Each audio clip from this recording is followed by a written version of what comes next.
வணக்கம் சார். இந்த சிவாஜி அவர்களுடைய வீடை ஜப்தி செய்ய சொல்லி உத்தரவு வந்தது. இன்னைக்கு ராம்குமார் அவர்கள் அந்த வீட்டுக்கும் எனக்கும் சம்பந்தமே இல்லை, அது வந்து தம்பி பிரபு அவர்களுடைய வீடு, அவருக்கு சொந்தத்தில் இருக்குது, ஸோ அதனால் பண்ணக்கூடாதுன்னு விளக்கம் கொடுத்துருக்காரு. எப்படி பார்க்குறீங்க இந்த விஷயத்தெல்லாம்? இந்த செய்தி ரொம்ப மனசுக்கு வருத்தமாக இருக்குது. கடன் வாங்கிறதுங்கிறது வரத்தான் செய்யும், அது இருக்கத்தான் செய்யும். ஆனால் யார் யார் வீட்டையோ நாட்டுடைமையாக்கி அந்த இதெல்லாம் வந்து அவங்களுக்கு ஒரு மியூசியம் எல்லாம் வச்சு இதெல்லாம் பண்ணியிருக்கிறாங்க. அது மாதிரி பண்ணியிருக்கும்போது இப்போ எம்ஜிஆரை பொறுத்தவரைலாம் அவருக்கு ஆற்காடு ரோட்டில் இருக்கிற வீட்டை வந்து அரச உடைமையாக்கிட்டாங்க. அதில் வந்து அவருடைய நினைவு சின்னம்லாம் இதெல்லாமே வச்சுருக்காங்க. அது போக அவருக்கு நினைவு மண்டபமும் இருக்குது, இவ்வளோ இருக்குது. இப்படி அந்த மாதிரி எந்த வகையிலையும் எம்ஜிஆருக்கு எந்த வகையிலும் குறைச்சல் இல்லாத ஒரு தலை சிறந்த ஒரு கலைஞனுக்கு மணிமண்டபம் ஒன்று இருக்குது. அந்த வீட்டை வந்து இப்போ ஜெயலலிதா வீட்டை வந்து நீங்கள் அரசு உடைமையாக்கின மாதிரி இதையும் எடுத்துக்கூடாது.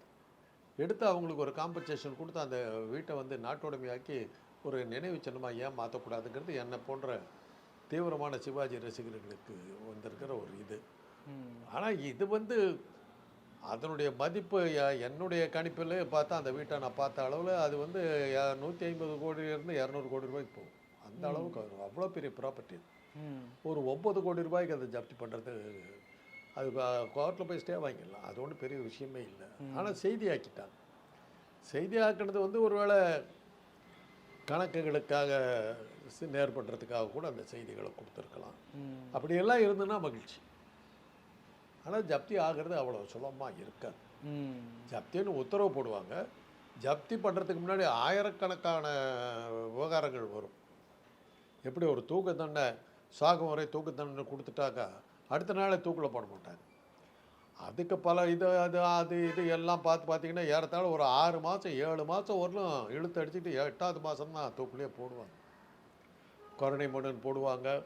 அது பரிசீலிக்கிறதா இது அது ஏதோ காரணங்களை காட்டி அதை தள்ளி இது சீரியலில் காட்டுற மாதிரி சினிமாவில் காட்டுற மாதிரி தூக்குனா கொடுத்தோன்னே மறுநாள் காலையில் கொண்டு போய் கழுத்தில் மாட்ட மாட்டாங்க. தூக்கு தண்டனை நிறைவேற்றுறதுக்கு ஒரு தேதியை கொடுப்பாங்க. அந்த தேதி கொடுக்கறதுக்கே அது மாதிரி இந்த ஜப்தி மாதிரியான விஷயங்கள் எல்லாம் கோர்ட் வந்து ஒரு தேதி கொடுக்கும். அது வரலும் ஆர்டர் வந்துடும், கைக்கு ஆர்டர் வந்துடும். இப்போ என்னுடைய இதில் வந்து யாரோ ஒருத்தர் வாங்கினதுக்கு நான் ஷூரிட்டி கையெழுத்து போட்டு நான் மாட்டிக்கிட்டு எனக்கு ஜப்திக்கு என் வீட்டை வந்து அட்டாச் பண்ணிட்டாங்க. அட்டாச் பண்ணதுக்கப்புறம் அது அப்படியே நின்றுச்சு. சரி ஊடே போய்டுன்ற அளவுக்கு நான் பயந்து போனபோது என்னுடைய வக்கீல் ஒருத்தரை பார்த்து அவராக வந்து எனக்கு அப்பியர் ஆனார். அவர் வந்து எல்லாம் அவ்வளோ சுலபமாலாம் எடுக்க மாட்டாங்கங்க அப்படி இப்படிலாம் சொல்லி சில இதெல்லாம் சொல்லிக்கிட்டு இருந்தார். ஆனால் ஒரு வகையில்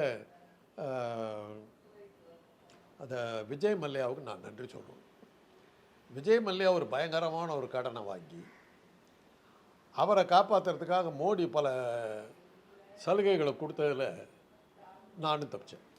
அதனால் விஜய் மல்லையாவுக்கு நன்றி. அவரை காப்பாற்றுறதுக்காக கொண்டு வந்த சட்டத்தில் நாங்களும் தப்பிச்சுக்கிட்டோம். அதுக்காக மோடிக்கும் விஜய் மல்லையாவுக்கும் நான் நன்றி கடன் பட்டிருக்கேன். எங்களுது அல்பம்.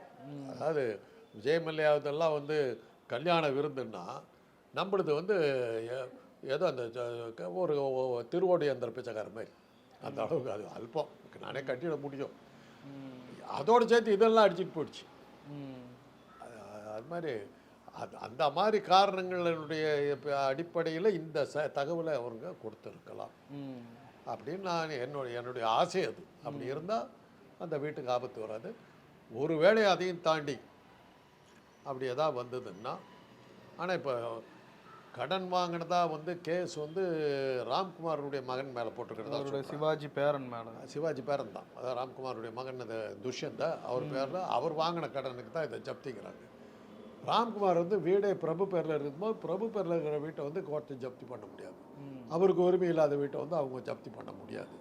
இதெல்லாம் இருக்குது, இதெல்லாம் எவ்வளவோ இருக்குது. அது கோர்ட்டில் கண்டக்ட் பண்ணுவாங்க, எல்லாம் இருக்குது. இருந்தாலும் இந்த செய்தி மனசுக்கு கஷ்டமாக இருக்குது. ஒரு தனி மனிதன், அதில் இருக்கிற ஒவ்வொரு கல்லும், அங்கே இருக்கிற ஒவ்வொரு புல்லும் சிவாஜியுடைய ரத்தம் வேர்வை, அதில் சண்முகத்தினுடைய உழைப்பு, அவருடைய தம்பி அவங்க அண்ணன் மேலிருந்து கொடுத்த தங்கவேலு கொடுத்த ஆசீர்வாதம், அந்த கூட்டு குடும்பத்தால் ஒரு இதை எப்படி சாம்ராஜ்யத்தை உருவாக்க முடியுங்கிறதுக்கு ஒரு லட்சிய பூமியாக திகழ்ந்தது அன்னை இல்லம்.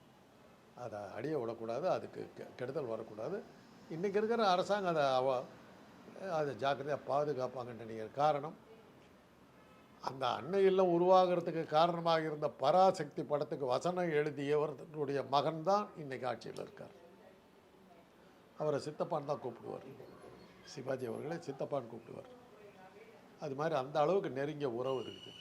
அதனால் அவங்க அதை அவ்வளோ சுலமாக விட்டுருவாங்கன்னு சொல்ல முடியாது. நிச்சயமாக அவங்க பாதுகாப்பாங்க. சிவாஜி அவர்கள் இந்த மாதிரி விஷயங்கள்லாம் ஃபர்ஸ்ட், ஏன்னா அவர் பெரிய நடிகராக இருந்தவர், அவருக்கு இப்படிப்பட்ட ஒரு களங்கம்லாம் அவருடைய வாழ்நாளில் களங்கம்னு இதை எடுக்காதீங்க. களங்கம் இல்லை, இது ஒரு அவருக்கு ஏற்பட்ட ஒரு சிக்கல். இப்போ எவ்வளோ சிக்கல்கள் வருது, அதில் ஒரு சிக்கல் இது, அவ்வளோதான். இந்த சிக்கல் எல்லாருமே இன்றைக்கி பொருளாதாரத்தில் கடன் வாங்காமல் ஒருத்தன் இருக்கிறான்னாவே ஒன்றுத்துக்கு லாய்க்கு இல்லைன்னு அர்த்தம். என்ன அர்த்தம் தெரியுமில்ல? அந்த காலத்தில் எழுதுனாங்க, கடன் பட்டார் நெஞ்சம் போல் கலங்கினான் லங்கை வந்தேன்னு கம்பை எழுதுனான். அன்றைக்கி கடன் வாங்குறது அவ்வளோ பெரிய விஷயம். இன்றைக்கி கடன் வாங்கலைன்னா என்ன அர்த்தம்னா, உனக்கு கடன் கொடுக்கறது கூட ஆள் இல்லைன்னு அர்த்தம். அந்த அளவுக்கு கேவலமானவன்னு அர்த்தம். அதாவது கடன் வாங்கிறது உங்களுடைய கௌரவத்துக்கு ஒரு அடையாளம். சில முதலாளிகள் என்ன பண்ணுவாங்கன்னா, பெரிய முதலாளிகள், நான் தான் அந்த செட்டிநாடை பற்றி நான் சொல்லும்போது அவங்களுக்கு பெரிய பிரச்சனையெல்லாம் மாதிரி காட்டினாங்க. காட்டும்போது யாரெல்லாம் தனக்கு கை கொடுக்க வர்றாங்க, யாரெல்லாம் இந்த சந்தர்ப்பத்தை பயன்படுத்தி தன்னை கழுத்த இருக்க வர்றாங்கங்கிறத கண்டுபிடிக்கிறதுக்கு இந்த மாதிரி சில வேலைகள்லாம் அந்த பெரும்பணக்காரர்கள் செய்வாங்க. நமக்கு அதெல்லாம் இல்லைன்னு வச்சுங்க, அவங்கெல்லாம் அதை செய்வாங்க.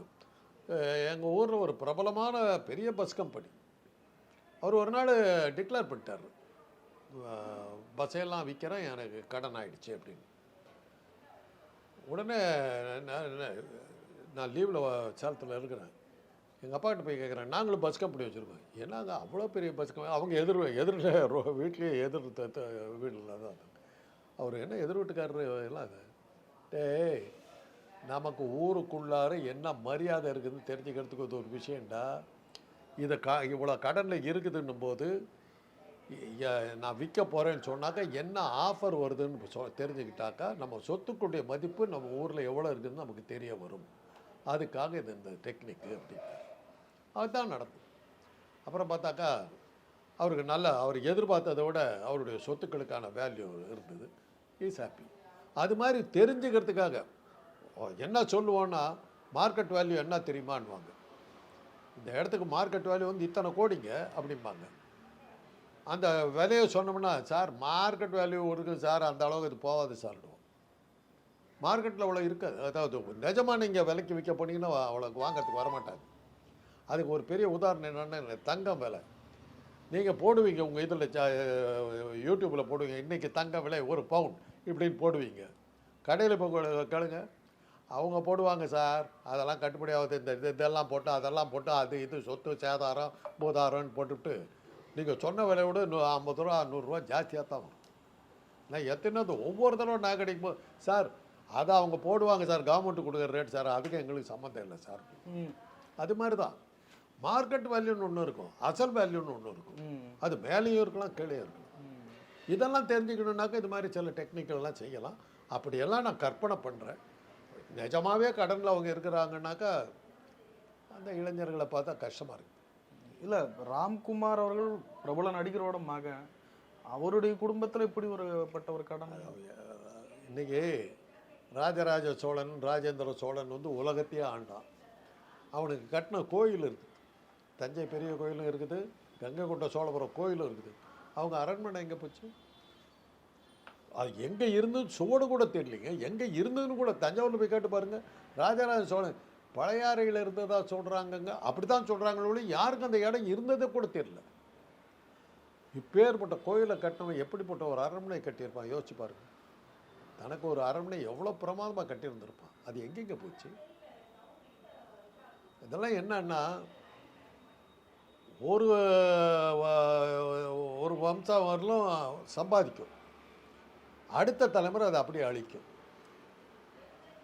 அவுரங்கசீப் ஆட்சிக்கு வந்தபோது தமிழ்நாடு ஆந்திராவை தவிர மற்ற அனைத்து பகுதியும் ஆப்கானிஸ்தான் வரையிலும் அவுரங்கசீப் வந்து ராஜாவாக இருக்கான். ம். அப்போவே முகலாய சாம்ராஜ்யம் உழுவ ஆரம்பிச்சிருச்சு. ம். அவனுடைய பேரன் பகதூர் ஜா ஷஃபர், ம். பகதூர் ஷா சஃபர், அவன் வரும்போது யமுனை ஆத்தங்கரையோட இந்த பக்கத்தோடய அவனுடைய டெல்லியில் இந்த பக்கத்தில் நின்று போச்சு அவன் ஆட்சி கவர்மெண்ட். அந்த பக்கத்தில் இருக்கிற இடத்துல பிரச்சனைங்கிறாங்க. பகதூர் ஷா சொல்கிறான், அந்த பக்கத்தில் நான் ராஜா இல்லைப்பா, அது வேற ஒருத்தக்கிட்ட இருக்குது. கங்கை யமுனை யாரு அதுக்குள்ளே ஒடுங்கி போச்சு. அப்படியே இந்தியா முழுக்க கையில் இருந்த சாம்ராஜ்யம் அவுரங்கசீப் சாகும்போது கம்ப்ளீட்டாக போயிடுச்சு. இன்றைக்கி அவருடைய வாரிசுகள் டெல்லியில் டெய்லர் கடை வச்சுக்கிட்டு இருக்காங்க. அவங்களுடைய வாரிசுகள் இன்னும் இருக்காங்க, டெய்லர் கடை வச்சுக்கிட்டு இருக்காங்க. அது சம்பாதிக்கிறதுக்கு ஒரு குரூப், ஒரு வம்சாவளியில் வந்துக்கிட்டே இருப்பாங்க. தொலைச்சி கட்டுறதுக்குன்னு ஒரு வம்சாவளி வரும். அது மாதிரி இவங்க வந்திருக்காங்க. என்ன பண்ணுறது பசங்க. இல்லை, ராம்குமார் அவர்கள் சிவாஜிக்கு பிடித்தமான நல்ல இல்லை அதில் குடும்பத்தில் அவங்க நல்லாவே இருந்தாங்க. அதில் எந்த பிரச்சனையும் இல்லை. அவங்க தெளிவாக இருந்தாங்க. சொத்துக்களை விற்றுக்கிட்டே வந்தாங்க, நான் பார்த்துருக்கேன். இப்போ டிஎல்எஃப்னு இருக்குது இல்லையா போரூர்கிட்ட, அது அவங்களுடைய தோட்டம் தானே, சிவாஜி தோட்டம். சிவாஜி அவர்களுடைய சொத்தை அடுத்த தலைமுறையால் காப்பாற்ற முடியல. என்னுடைய சொந்த குடும்பத்தை எடுத்துங்க, என்னுடைய மனைவியினுடைய சொத்துக்கள், அவங்க தாத்தா உயிலில் நான் பார்த்துருக்கேன். 40 பக்கம் உயில், இவ்வளோ பெருசு. எங்கே ஆரம்பித்து எங்கே முடியுதுன்னு தெரியல, அவ்வளோ இருக்குது. 7 பசங்க அவருக்கு, 4 பையன் 3 பொண்ணு. அவர் ஒன்றே ஆளாக சம்பாதிச்சதை அடுத்த தலைமுறைக்கு கூட வராத மாதிரி இந்த 4 பேர் சேர்ந்து ஒழிச்சு கட்டினாங்க. டைமே இல்லை, அவ்வளோ அவதி. ஒரு காஃபி குடிக்கிறதுக்கு ஒரு வீட்டை வித்துரு, அந்த அளவுக்கு விட்டாங்க. அந்த அளவுக்கு டிஸ்போசல், டைம் இல்லை. பத்திரமெல்லாம் நீ ரெடி பண்ணிக்க, படத்தை கொடு, அப்படி அந்த அளவுக்கு வித்தாங்க. இவங்க மனைவியெல்லாம் கட்டிக்கிட்டு வரும்போது அவ்வளோ பெரிய சொத்துக்கள் என்ன ஆச்சுன்னா, நான் தான் அதை தேடி எடுத்து அந்த உயிரை எடுத்து பார்க்குறேன், கண்ணெல்லாம் விரிஞ்சிக்கிச்சேன். எங்கேருந்து இப்போ நான் சொன்னால் நம்ப கூட மாட்டேங்க. ஒரே ஒரு இதை மாத்திரம் சொல்கிறேன், ஒரே ஒரு சொத்து மாத்திரம். லயோலா காலேஜ் காம்பவுண்டில் ஆரம்பித்து நுங்கம்பாக்கம் பூராவும் இன்கம் டேக்ஸ் ஆஃபீஸ் இருக்குது இல்லை, அது வரையில் என் மனைவியினுடைய தாத்தா சொத்து. இன்றைக்கி ஒரே ஒரு இடத்துல வீரபத்திர தெருவு, வைத்தியநாதர் ஸ்ட்ரீட், அதில் இருக்கிற வீடுகளை தவிர மிச்சம் எல்லாத்தையும் ஒழிச்சிட்டாங்க. தாஜ் கோரமண்டல் ஹோட்டல் எல்லாமே இவங்களுக்கு தான். அவ்வளவும் ஒரு இடத்த மாத்திரம் நான் சொல்கிறேன். அது மாதிரி அவர் பெரிய சாம்ராஜ்யத்தை உருவாக்குனார். ஒரு தலைமுறைக்கு வரலீங்க, ஒரு தலைமுறைக்கு வரல. சிவாஜி அவர்களுடைய சொத்து எவ்வளோ இருக்குங்க சார் தோராயமா? அதான் நான் தான் சொல்கிறேன், டிஎல்எஃப் போரூரில் இருக்கிறது, அது ஒரு பகுதி, ஒரு ஏரியா. அது சூரக்கோட்டையில் வந்து எத்தனையோ ஏக்கர் இது விளைநிலம், 1000 கோடி இருக்குமா? 1000 கோடிகள் மேலே இருக்கும். அவ்வளோ சொத்துக்கள், ராயப்பேட்டை வீடுகள், சாந்தி தியேட்டர், தஞ்சாவூரில் தியேட்டர்ஸ், எவ்வளோ சொத்து. சூரக்கோட்டை சொத்தே போகும். ஆனால் அது பூராமல் விவசாயம் வச்சுருந்தார். அவருக்கு சினிமாவில் ஓய்வு கிடைக்கணுன்னாக்கா அவருக்கு ஊட்டி கீட்டிக்கெல்லாம் போக மாட்டார். சூரக்கோட்டையில் போய் தன்னுடைய பண்ணை வீட்டில் தங்கிடுவார். தங்கிட்டு அந்த விவசாயிகளோட மாட்டு வண்டி ஓட்டுறதும் அவங்களோட ஏர் பிடிக்கிறது இந்த மாதிரிலாம் பொழுத ஓட்டுவார். அப்படி தான் அவருது. இப்போ வாழை போடுவாங்க, வாழை கண்ணெல்லாம் இது பண்ணிவிட்டு புது வாழை நடும்போது அந்த டைமில் க்ளீனாக அங்கே போய் உட்காந்துருவார். அவரே வாழையெல்லாம் நடுவார். அந்த அளவுக்கு விவசாயத்தில் ஈடுபாடு. அப்போ ஏற்பட்ட சொத்து எல்லாம். சிவாஜி அவர்கள் நடிப்பின் மூலம் மட்டும்தான் வருமானம், வேற என்ன இருக்கும்? அவர் வேற என்ன தொழில், பர்சனலாக பிஸ்னஸ் எதுவும்? அதை சண்முகம் தான் பல்வேறு வகையில் பிரித்து கொடுத்தார். பிரித்து அதை இந்த இடத்துல இந்த இன்வெஸ்ட்மெண்ட், அந்த இடத்துல இந்த இன்வெஸ்ட்மெண்ட் எல்லாம் போட்டார். சண்முகம் இறந்தார். அந்த கட்டுப்பாடு, இந்த ஃபைனான்ஸ் கட்டுப்பாடு சரியாக இல்லாமல் போனது மாத்திரம் இல்லாமல் சரியான ஆலோசகர்களும் இல்லாமல் போட்டார். அரசியல் கட்சி தொடங்குறதுக்கு காரணமாக இருந்தது சண்முகம் இல்லாதது தான். சண்முகம் மாத்திரம் இருந்திருந்தால் சிவாஜி அவர்களை அரசியல் கட்சி தொடங்க விட்டிருக்கவே மாட்டார். இந்த பசங்களால் அவருடைய பிள்ளைகளால் அதை தடுக்கவே முடியல. பசங்க எதிர்த்தாங்க, அரசியல் கட்சி வேணாம் தான் எதிர்த்தாங்க, எனக்கு நல்லா தெரியும். அதையெல்லாம் கேட்காம சண்முகத்துக்கிட்ட அவர் கட்டுப்பட்டு இருந்த அளவுக்கு பசங்கக்கிட்ட அவர் கட்டுப்பட்டு இருக்கு. அரசியல் கட்சி தொடங்கினது தான் அவருடைய வீழ்ச்சிக்கு மிகப்பெரிய காரணம். மிகப்பெரிய காரணம். அரசியலில் நிறைய இழந்துட்டார். நிறைய இழந்தார். சொத்துக்களை விற்றார். அந்த டிஎல்எஃப் இதெல்லாம் போனது அப்போ தான் அரசியலில் தான் போச்சு. அப்புறம் தான் பசங்க போய் நீ உருவாக்கணும் சொத்து, அடிக்கிறதுக்கு உனக்கு உரிமை இருக்குது, ஆனால் எங்களை உன் கண்ணு முன்னாடி எங்களை பிச்சைக்காரன் ஆக்கிடாது, அதை உங்ககிட்ட கேட்டுக்கிறேன், நாங்கள் போகிறோம் அப்படிங்கிற அளவுக்கு, பிரிஞ்சே போகிறோங்கிற அளவுக்கு அங்கே பேச ஆரம்பிச்சிட்டாங்க. அதுக்கப்புறம் தான் சிவாஜி அவர்கள் பயந்து போய் அரசியல் அந்த கட்சியை மூடினார். அதுக்கப்புறம் தான் தப்பிச்சார். இல்லாட்டி போனால் சிவாஜி இருக்கும்போதே வீட்டெல்லாம் ஜப்திக்கு வந்திருக்கலாம். அந்த அளவுக்கு அவருக்கு அரசியல் பாடம் கற்றுக் கொடுத்துச்சு. அதைத்தான் இப்போ நான் சொல்கிறேன், இந்த சினிமாவிலேருந்து வந்திருக்கிற பல பேர்கள் வந்து கட்சி ஆரம்பிச்சிட்டு ஜாக்கிரதப்பா, கூட்டம் ஒரு கூட்டம் வந்து உட்காந்து ஒழிச்சு கட்டி போயிடுவான், ஜாக்கிரதையாக இருங்க. நம்ம அதுக்கு தான் திருப்பி சொல்கிறோம். இப்போ ஜப்தின்றதுக்கு பிறகு ராம்குமார் வந்து இது வீடு எனக்கு இப்போ சொந்தம் இல்லைன்றாரு. ஒருவேளை வீட்டை காப்பாற்றுறதுக்காக சொல்கிறாரு, இல்லை உண்மையாகவே டாக்குமெண்ட்டை சரியாக பார்த்துருக்க மாட்டாங்க. டாக்குமெண்ட்டை பார்த்துருக்க மாட்டாங்க. அது அவ்வளோ ஈஸியாக உத்தரவு. அதாவது அந்த வீட்டில் ஏதாவது ஒரு போர்ஷனில், அதாவது ஒரு சொத்தில் வந்து 7ல் ஒரு பங்கு, 10ல் ஒரு பங்கில் ஒரு போர்ஷன் இருக்கும். அதை வச்சுட்டு நீங்கள் வீட்டை ஜப்தி பண்ண முடியாது. மற்றவங்க அதை நிறுத்திடுவாங்க. அதை நான் தான் சொல்கிறேன், ஜப்திங்கிறது அவ்வளோ சுலபமான ப்ராசஸ் இல்லை. ஓவர் நைட்டில் வந்துட்டு போட்டி படிக்கலாம் தூக்கி வெளியே எரிஞ்சு போடுவாங்கிறத சினிமாவில் கட்டமெல்லாம் பண்ண முடியாது. அதெல்லாம் நடக்காது. பசங்களுக்கு சிவாஜி அவர்கள் சொத்தை பிரித்து கொடுத்துட்டு போயிட்டாரா, இல்லை அவருடைய மரணத்துக்கு பிறகு தெரியல, அது அவங்க ஸ்மூத்தாக தான் இருந்தது. அவங்க அவர் ஐயா இறந்ததுக்கு பிறகு கூட அவங்க ஒன்றும் பெருசாக பாதிக்கப்படல.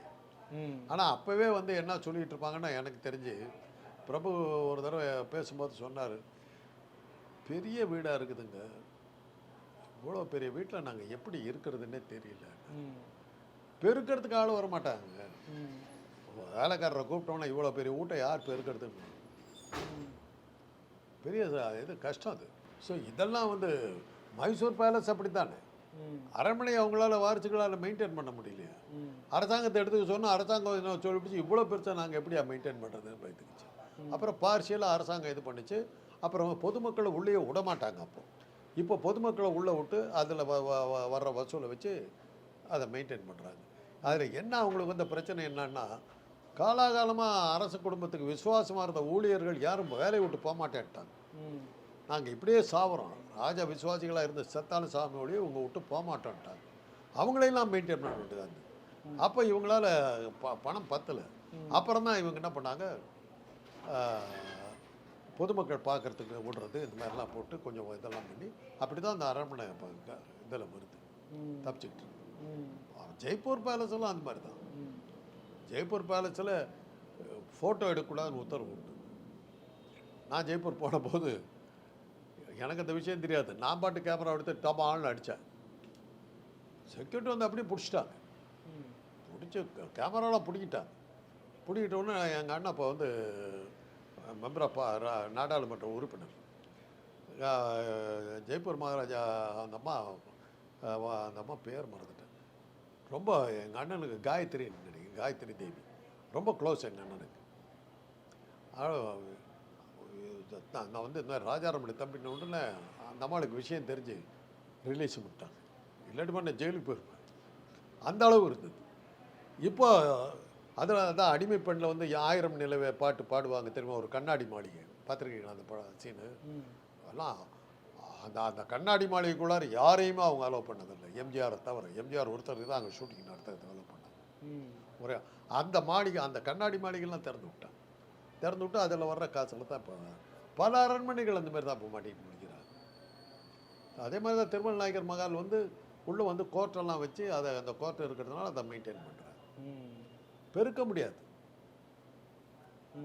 பெரிய பெரிய மாளிகை கட்டிருக்கேன். என்னுடைய உறவுக்காரர்கள், தஞ்சாவூரில் இருக்கிற உறவுக்காரர்கள்லாம் அவங்களுடைய பழைய பங்களாவெல்லாம் பார்த்தீங்கன்னா அப்படியே பயந்து நடிக்கிடும், அவ்வளோ பெருசு இருக்கும். இப்போ அவங்க வாரிசுகள்லாம் அங்கே இருக்காங்க. பக்கத்துலேயே ஒரு சின்னதாக ஒரு வீடை கட்டிக்கிட்டு அதுக்குள்ளார இருக்காங்க. என்னன்னா அதை அப்படியே வச்சுருக்காங்க. ஆள் வர மாட்டேங்கிறாங்க. இவ்வளோ பெரிய வீட்டை பெருக்க முடியாது, இந்த இடத்த தண்ணி அரைக்க முடியாது அப்படின்ட்டு போயிடலாம். ஒர்க்கர்ஸ் முடியாது. அதான் நிலைமை. அதுதான் அது வந்து பிரபு வந்து என்கிட்ட ஒரு தடவை சொன்னார், இவ்வளோ பெரிய வீடு. அப்போ தான் வந்து அந்த டிஎல்எஃப் இருக்குது, அந்த இடத்துக்கு இவங்கெல்லாம் குடி போடுற மாதிரி வீடெல்லாம் கட்டிட்டு அங்கே ஆளுக்கு தனியாக வீடு கட்டி இருக்கலாங்கிற பிளானுக்கெல்லாம் போனாங்க. அப்புறம் அது சரியாக வரல. அதுக்குள்ளார வந்து அவங்க குடும்பமே பிரிஞ்சிருச்சு. தம்பி குடும்பம், அதாவது சண்முகம் குடும்பம், இவங்க குடும்பம் எல்லாம் ஒன்றா இருந்தாங்க. ஒவ்வொருத்தராக பார்த்தா சண்முகத்தினுடைய பசங்க எல்லாமே அமெரிக்காவில் செட்டில் ஆகிட்டாங்க.